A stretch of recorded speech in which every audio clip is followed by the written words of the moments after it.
Destiny, karma, and free will.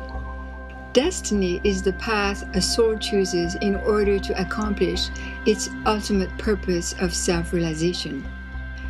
Whether we think we are submitted to its course or in control of it, we still are unsure of the makings of our destiny and what determines its unfoldment. That's why we need to take a look back at the history of our world, the great cosmic saga, to understand and unveil this big mystery. Let's do that. In the beginning, there is a source of power, which is all that is, primary force of this universe. It encapsulates all the energy, all the precursors of what will later come to existence. The light inside the source is made out of little corpuscule, little units of light or pixels. These pixels are the blueprints of the soul. We are contained in this source. We belong to it, and as such, we are an integral part of the launching or Big Bang. The light and the pixels can't be dissociated. They are one, like water and its drops. When the substance of source wants to get out, we want to get out as well.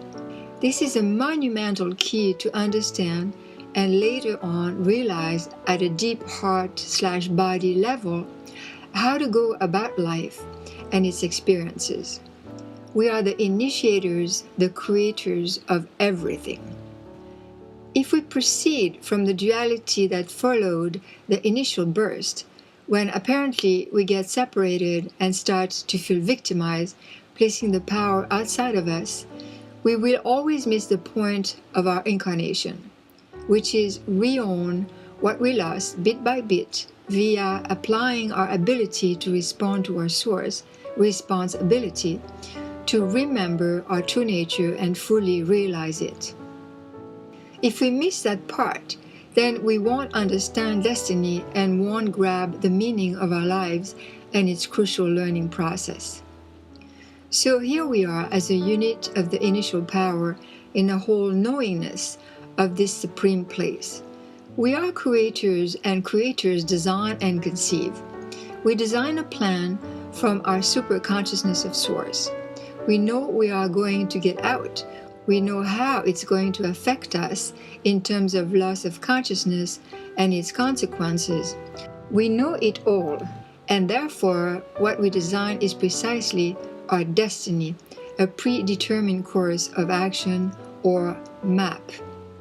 From the wide perspective we have, we put together a full preset of circumstances, being exactly aware of what and how we'll need to repair the losses we'll incur.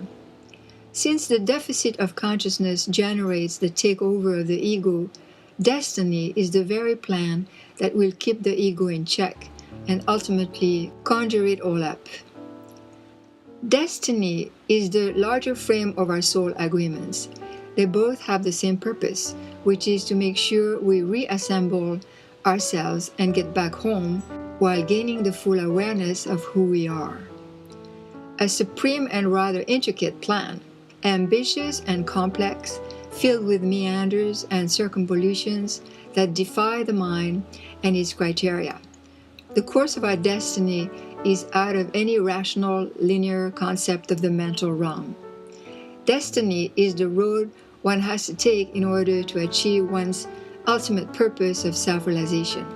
Only the higher realm of the soul knows how to organize the journey. In this pathway to self-realization, we also run into something called karma.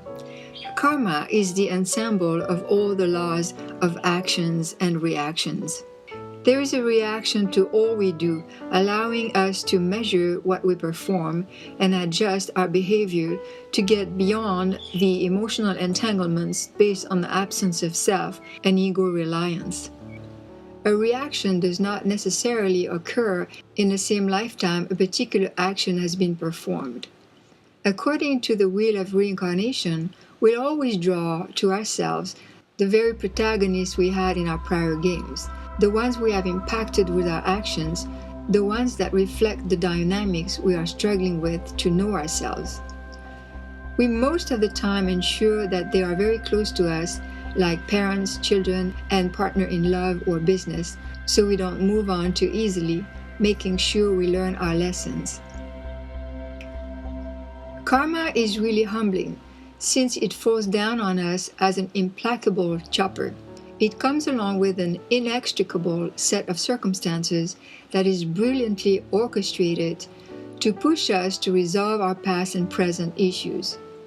It is always tinted with a lot of suffering and frustration that for the untrained eye and uninitiated mind looks like irrational injustice, which responsibility has to be blamed on something or somebody. Now, between karma and destiny, we have free will, and we'll now look at it and its place in the saga of destiny. Once again, we have to put things in context in order to understand the picture. In the primary substance of creation, the essence, there are two components, the will and the spirit. The will is magnetic and emotional.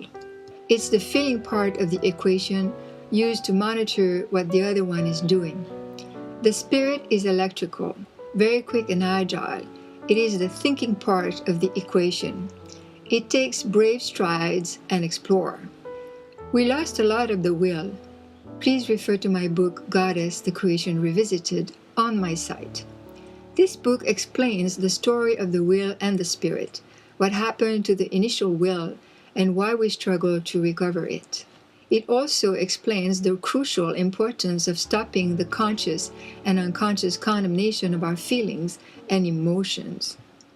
Basically, there is no free will if the initial will is not retrieved. That is the cornerstone of self-recovery. Without our will, we can't realize ourselves and only operate from an illusion mostly based of another kind of will that replaced the original one, the ego will or pseudo-will. We might feel like we have free will since we can make decisions in our lives and are apparently in command.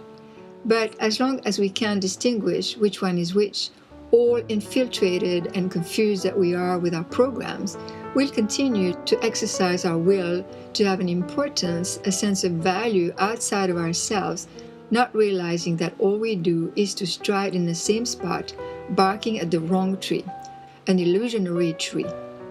We know now that it's not possible to realize self in the having department, the mere reflection of who we are, and can only realize it into the being one. Ego will have a powerful drive.